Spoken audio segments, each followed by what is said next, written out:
Hello. How's that for audio? It's all right? Can everyone hear me at the back? Cool. Okay, hello, thank you for the lovely introduction. I'm Matt Halford. I'm the developer of Tesseract, a VR puzzle adventure game, which you can play down at our booth in the game zone. We've got a little booth down there. By day, I'm the creative technical director at Resin, based here in Wellington, using code to make digital web experiences. And by night, I'm a passionate game developer, using code to build VR worlds. So as the theme of the conference is game development evolution, from past to future, I wanted to start with some blasts from the past at the origins and inspirations of my game development journey.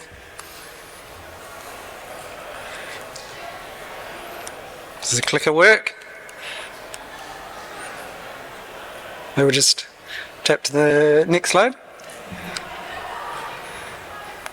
Yes, thank you. Okay, I have the question. Does anyone know the name of this game? Cool. There's about maybe 20 or so people here. Yes, this is the classic cinematic action adventure game Another World from 1991. I remember in the 90s playing Another World on my dad's computer, and it was so brutally hard. There was a different way to die around every single corner, so I didn't even make it past the third or fourth screen. Which is probably one of these. I didn't see all of these different screens. So it's mainly the first two, because I was forever struck by the rich world building of Another World. It's incredible. I highly recommend everyone play it. It's on Steam. Right from the mysterious wordless introduction, which starts at the top left, this Lamborghini slides in and this guy is entering this building. Really, really immersive, foreboding atmosphere, really mysterious pacing, the long, moody, lingering shots. Just brilliant. Just like an interactive movie that really actually took you to another world. The second pivotal experience for me in world building was the mysterious world of Myst. Point-and-click adventure game released in 1993, one of the first games to leverage and help the adoption of CD-ROMs. The games development company Cyan is still making remakes and sequels of this game to this day, over 30 years now, 25 to 30 years. So Myst takes you to a mysterious island, strewn with strange mechanisms, devices, cryptic messages and clues. As a kid, I was really intrigued by the mystery of everything, what was behind each puzzle, where it would lead to next. I remember getting into this, this little fireplace with this buttons. I was like, what does it do? I was probably only 5 or 6 at the time, but I wanted to know. It intrigued me. And I think it was just a demo, so I never found out, and it sort of faded away as a distant memory in the past. But to me, this got me to the allure of wanting to understand these worlds, what happens to them, and it seeded the spark to me of creating mysterious worlds. However, the most pivotal experience for me still to this date is being taken to another world was with Riven. This was the sequel to Myst that was released way back in 1997, although I didn't play it too much later. I still think it's the best game to date. They've actually just released a VR version, but still, the original still have better graphics because it's point-and-click slides, right? It's basically like a click-through slideshow. But I remember the striking cover image here in the middle on the box of Riven, and the screenshots on the back, all these pictures that lured me to want to step into this world. So from the outside of the game, you're taken away to a rich world full of intrigue and really lifelike realism, with mysterious devices and mechanisms that all seem to play a part in the world, leaving you wondering what they're for and what they do. If we could scroll down, please. So yes. So the most striking, memorable thing to me from Riven was the attention to detail, right? That everything in the environments is fully immersed, like down to every single blade of grass and rock. They'd custom tailored every scratch and every texture. Insane. Still, I don't think any game's gone to that level of detail. It was in soft image, I think they created at the time. So that full immersion, to me, Riven is the pinnacle, and still is that game, 1997, the pinnacle of being immersed and lost in another mysterious, moody world.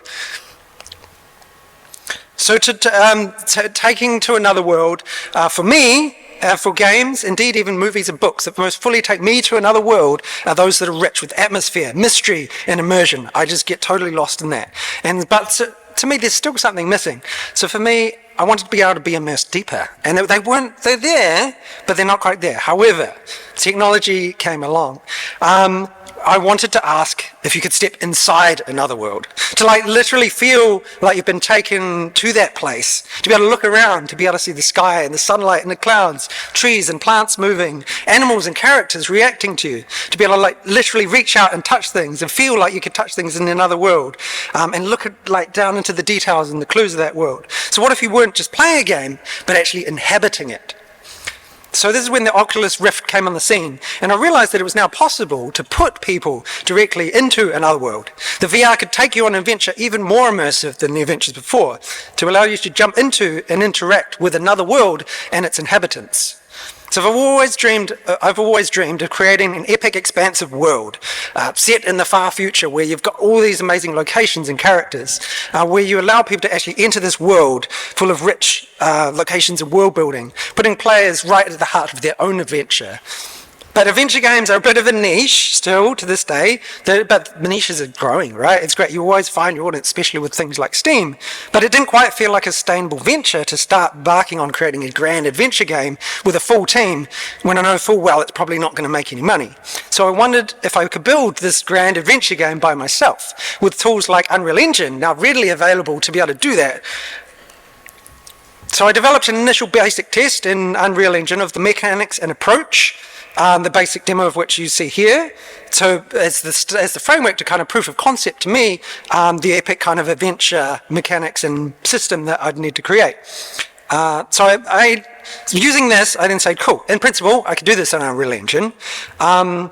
And so because of my job, I was able to estimate the full time of the project, how long it would take me to take. And there's obviously, when you estimate, it's probably woefully low. But I calculated that working at half the time, which is what I have to spend on my game, it would take me 187 years to complete the game. So I realized I need to start with something a little bit more achievable. So I knew I wanted to make a VR game where you solve puzzles to progress through the world, where you interact with physical mechanisms and devices in the world to unlock paths like this to process through the environment and the story. But I needed to make something that was at least relatively achievable. I've always been inspired by the art of M.C. Escher, which hopefully maybe half the audience. Who knows of M.C. Escher, the artist? 90% of the audience. But his famous relativity illustration, you've probably seen, was the inspiration, of course, behind the stairway scene at the end of the labyrinth. I loved Escher's impossible worlds and the details that made them come to life. The little characters, the little props, the little windows and doorways, and you left you wondering where did these things go? And the style was brilliant. So the stairways and architectures played with what is up and what is down. So I thought VR would be a perfect way to explore the impossible gravity orientations, using the idea of moving through doorways or portals to appear in different locations within the VR world. So I really like the concept of this taking place in a very mysterious, otherworldly, yet somehow familiar environment as well. So for a first game, I thought that tackling something with a simpler mechanic, kind of like a mobile puzzle game, might have a wider appeal than a traditional adventure game, particularly for more casual gamers, say on the new, at the time, Oculus Quest, because more casual players kind of had those. Although, yeah, well, hopefully it's getting more casual as well. And obviously being on the Quest, it would have a lower graphical performance, so I'd be forced to have to keep it simple, right, to run on the device. So I'd always been attracted to beautiful visuals as well, of an estuary architecture of Monument Valley, and the idea of moving through the environment to progress through the level, so moving the environment to kind of make your way through. And Portal, with its modular level-based progression and increasing complexity, as well as very strong sense of mysterious atmosphere and world-building details with hidden areas and cryptic clues, inspired me with the potential of being able to create a mysterious puzzle-based adventure. So I realized that if I could use modular block-based approach to building the levels, then I could set up a framework that could more feasibly allow me to develop a game that didn't require huge amounts of custom assets and systems for every single level, while creating an environment that allows me to take players to the mysteries of another world. So all of these components combined into a concept for me that asks the question, What if you were inside the puzzle? As you recognize David Bowie from The Labyrinth there. So what if you were immersed within a mysterious reality-defying world? What if players could interact with puzzles the way we interact with the world in real life? And to me, VR suddenly allows you to do that. That you can pick, you can move things, you can look around, you can inspect things. Where every puzzle feels like a tactile, immersive experience. And every surface of clue is something that you can get up to and close and kind of figure out what is the meaning of this world. You're right there in it. So this led me to the creation of my game Tesseract, which you can see a little bit of a preview here.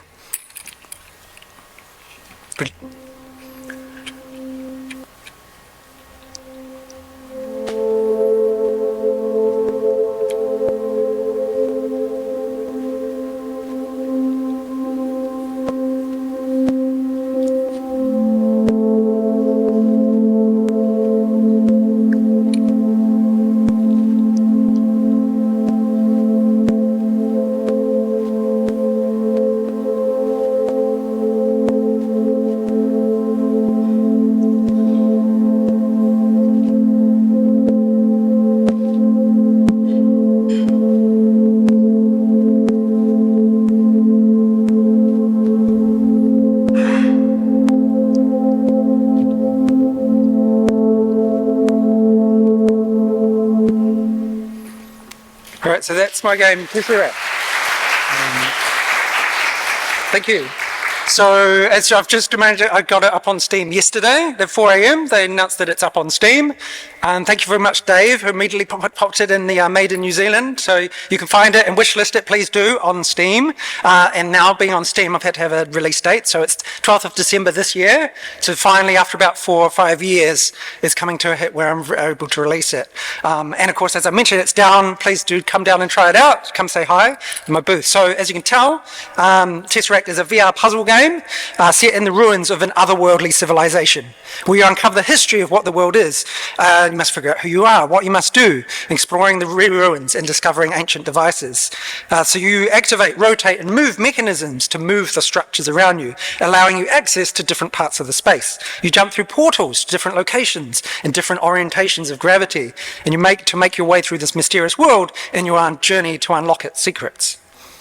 So to me, it was important that I make an accessible game with easy to pick up mechanics, with casual puzzle solving gameplay, and simple level progression that gradually got more and more in depth, with steadily increasing challenge, and focusing on the Quest device to start with, so kind of a casual audience.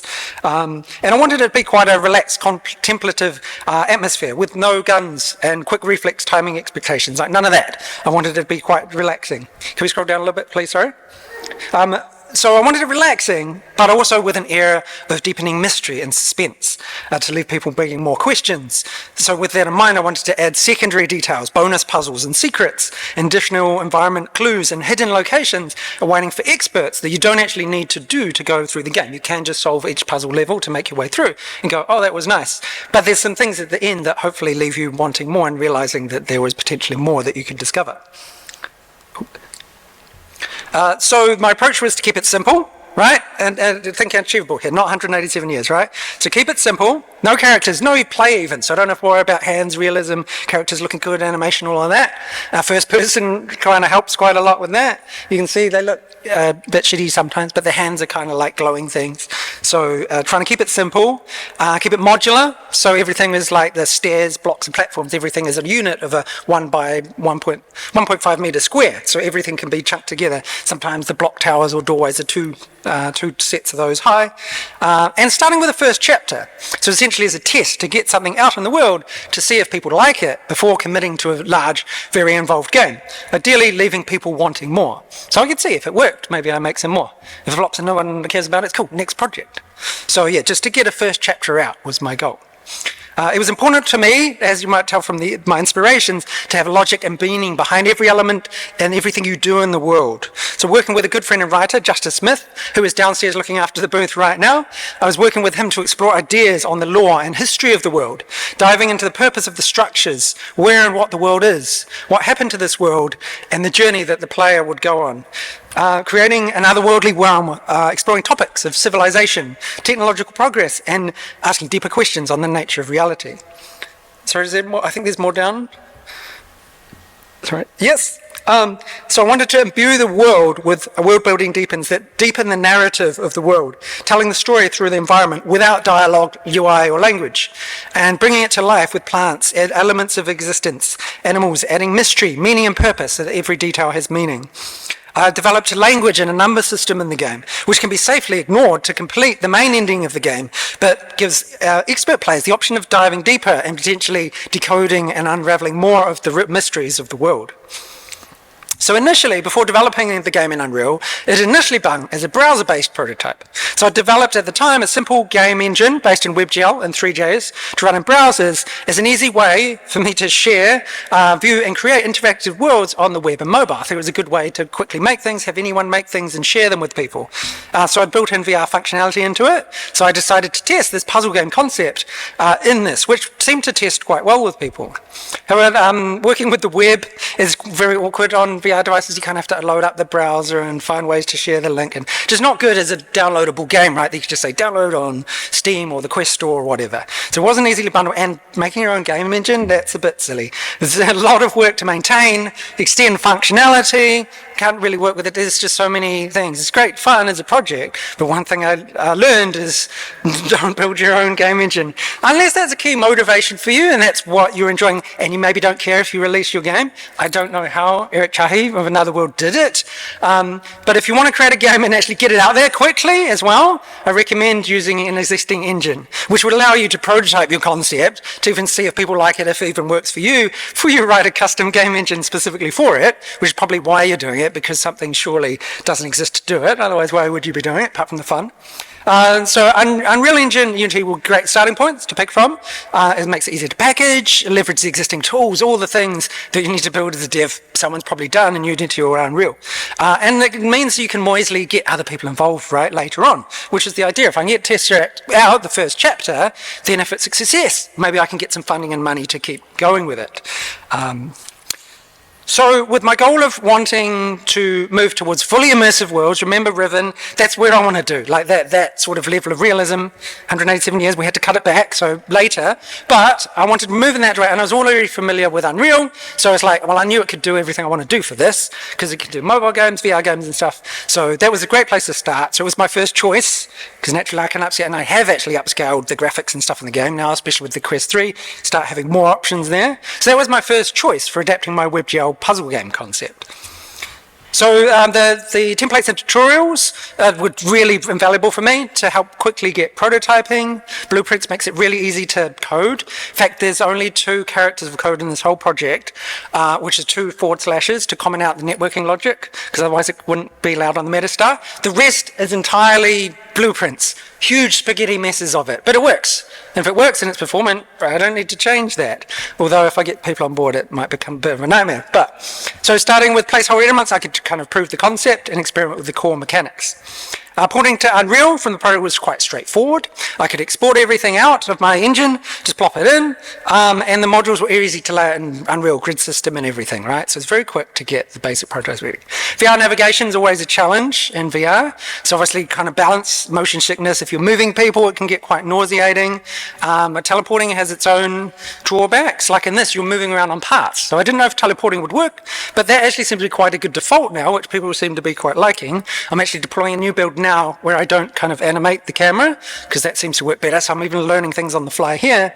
But there's a balance of kind of playing around. So at the moment I allow people to smooth move or teleport, and they can live switch between that depending on what they're comfortable at the time or as a player. So, and that requires constant testing, right? Every time. Can't count the number of times I've sped up or slowed down the movement, because you can go faster, maybe might get you somewhere and there's less motion sickness, but then it's too jarring for people, and you can't accelerate and decelerate people. It's even worse. So this is probably one of the hardest challenges to get right, and it's one of the things that still needs the most work on the game.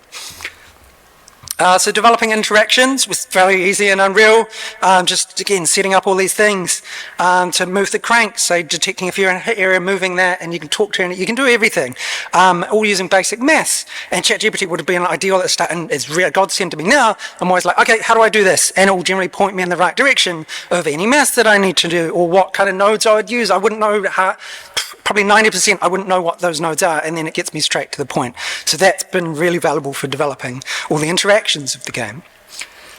Designing levels has been a very challenging time. I thought it'd be easy, right? Modular, but it's still very hard to design the levels so that they're easily readable.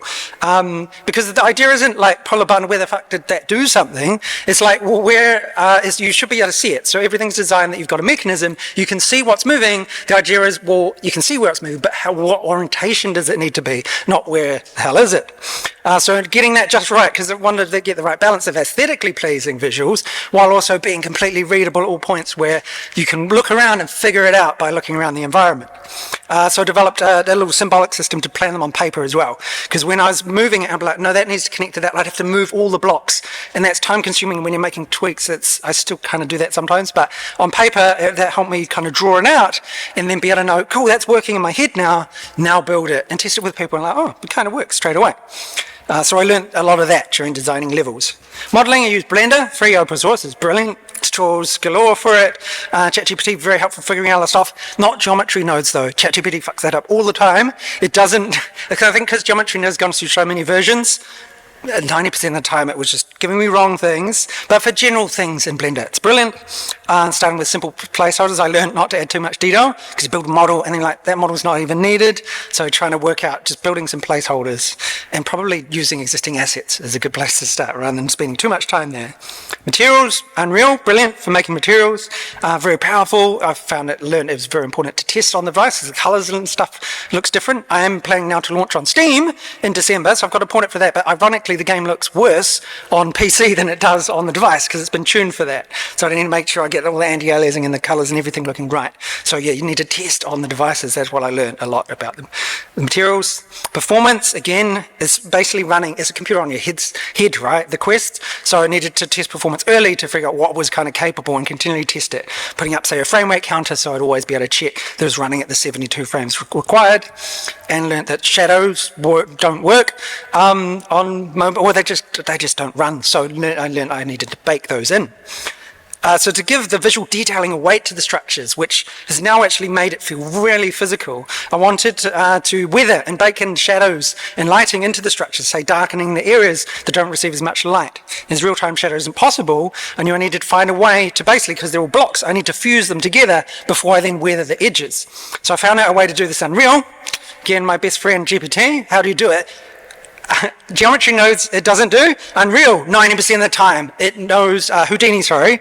The node system in there, it's got that down pat. As far as all the things I wanted it to do, it could do that. So that was brilliant, because it's challenging to work around. Blender would keep crashing. Even Unreal, I had to split the level into small chunks. So I used Unreal to merge the meshes into sort of single objects, export that to Blender, to then chop it up. So I'd created scripts for this, and then export to Houdini, which would then fuse the geometry, apply detail on where that takes about half an hour, then export that back to Blender, bake all the lighting, another half an hour per level, and that's why GPT came to the rescue again to write scripts for that, because at 4 times models for 16 levels, and it was like, I don't know, it was 18. And if you're going back and forth doing that manually, you times that time by 3, because I don't know. So the time it takes, automating was a godsend with GPT there. So sound is a fundamental part of any experience. So it's really important for me that soundscapes, to make the player feel immersed, was there. So I worked with good friend and musician by the name of who goes by the name of Kodama to find the right sound, giving a rich ambience and mood to the world, and refining audio that makes the world feel tangible and real. So it's brilliant working with someone that's actually skilled in this. Sorry, can we get it down a little bit? To be able to help fill in that immersive detail. You can check out his relaxing ambient soundscapes of Kodama on his SoundCloud under Secret Kodama. So AI, I've managed many times, found it incredibly useful for blueprints and material shaders, figuring that, Blender, Houdini, and Python for automating tests. Like, how do I do something rather than have to learn to do it yourself? Then you can save yourself a lot of time. Testing, I found it so important to continuously testing, lining up gameplay, and I learned it's important not to guide and give answer questions and stuff, because you need to see if people figure it out, because it probably needs changing if they need to be told, and noting down everything so I could review and prioritize. I still sort of react to every feedback. I think the first couple of people that played it today, I was like, yep, I'm going to make those changes tonight. Now I've realized I can make them now, but it's important. I've learned to get as many feedback as possible so that you can pick the top priorities. Obviously you've only got so much time. And for the community, so a game is nothing without people that's players, people that enjoy the world to help it grow. So for me, that's most important, that I'm creating something that I'm proud of. Because I've got a half-time day job, so I'm able to sustain things more, like if it makes money, that's good. And that was kind of the point, right, to get this off the ground so I can get other ideas. So ideally it does be success, but for me, it's about creating something I'm proud of. So I'm creating something that I would like, and so hopefully they appeal to people that might like similar things. And being able to invite friends and make connections with these things, these sort of events has been incredible. And I learned that it's important to be able to celebrate your achievements, such as we did this beta launch party quite a while ago now. We even had group challenges, people were decoding the language and things, and the top person from each team was nominated to do a head-to-head speed battle, which we had live commentary from our musician and our writer downstairs. We're doing a live commentary of these two people. And I realized halfway watching, I was like, wait a minute, they might not be able to solve the puzzle, but they did. And I was encouraging the audience to kind of like chime in, and one of them actually did figure it out. So that was brilliant, just being able to celebrate that and do events like GDC, find collaborators, connections and advice. So I learned that it's really important to build a following, and this is where I'm kind of moving into that phase now. On Steam, it's on Steam, and you need to get up the Discord. So again, join on the Discord and wishlist on Steam. But now I'm kind of getting into that phase. But for me, it's just nice to be able to share it with people. So it's, as you can tell, I've figured out that making a game is a lot of work. It's very rewarding, but it's a lot of investment. And it has taken a lot longer than I expected. I probably expected this first prototype, this first chapter, maybe 6 months or a year, now 4 or 5 years, on and off, right? Fluxes of time at maximum half-time capacity. And realized I need to learn on focusing priorities. Scope always expands, so I need to keep coming with the goal. What am I trying to do? To create these immersive worlds. So, yeah, still learning to perfection later, test first, and iterate, which I think, yeah, going in passes is good. And I learned that it's the most important thing. Deadlines are your best friend. That keeps you accountable. So scheduling dates, creative catch-ups, your testing sessions, because you're like, oh, I need to get it ready for that. Even this time last year, NZG, I was like, I will show the game at NZG. So that's really helped me prioritize, because you have to throw away what you can't fit continuously. So external deadlines, your best friend. Just book a meeting, book an event, and then you have to get it ready. But the journey's not over. As I mentioned, it's launching in December. It's not finished. There's still many components still to refine. The community still to stoke up, like I mentioned. I need to refine the experience, a lot more little life and detail. I want to bring some little animals, some birds and creatures, and more interactions and some more secrets and some hidden locations I've got in mind. I find the potential of VR incredibly exciting. Games like Half-Life Alyx and New Zealand's very own Wanderer, with their Fragments of Fate coming up very soon, which I highly recommend checking that out. Half-Life and Wanderer are just masterclasses in building rich, immersive worlds. So excited for that. Which show the immense potential of VR to engage and immerse, especially with newer and cheaper headsets on the way. It's really exciting to see how VR expands into non-gamers, and as VR becomes more accessible, it'll be interesting to see where immersive stories and narrative worlds are taken. So I'm very excited to see where my first journey will lead with Tesseract, and how the world of Tesseract will unfold as I continue to my quest to answer the question of what if you could step inside another world. So I want to ask you guys, as game developers and game enthusiasts, what kind of worlds would you want to go to? What kind of worlds do you want to create? So thank you for coming to my talk. If you've got questions, because I think we've got 1 minute left, or you've got questions or want to try out, Tesseract yourself, come down to the game booth. You'll see the clouds like this. And if you're interested in finding out more and joining the journey, please, the link and socials are here. Please, if you want, and join the Discord. Wishlist on Steam. You know how important it is, right, to bump those up. So hopefully I can make it as broad impact. Because I always say like that your first day on the Steam sale is when you're going to make the maximum impact. So you want to up those wish lists and everything. But yeah, follow QR code. Come and check it out. Thank you very much.